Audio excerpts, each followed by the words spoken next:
Dia ni ah. Di mana Ipin jadi kok? Mau cari makan? Dia cari makan lapar nak bolehnya. Kamarilah. Kau ni sudah sarapan sih kok. Di mana tu? Pasar Barunan sebelum ke Polsek. Ah. Aduh sampai kafe baru. Bismillah namanya. Cukup istri ni.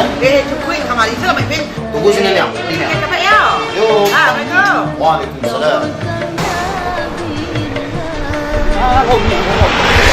Malu ni apa ini tak?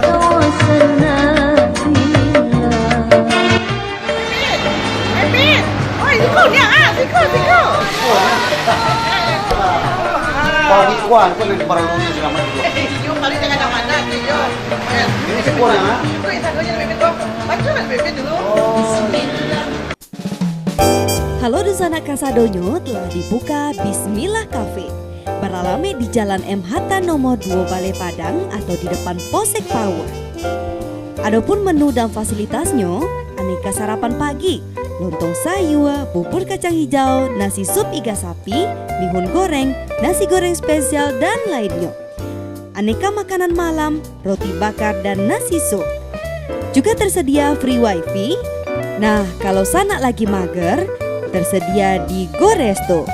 Nomor telepon pesan antar di 0812 7571 8515.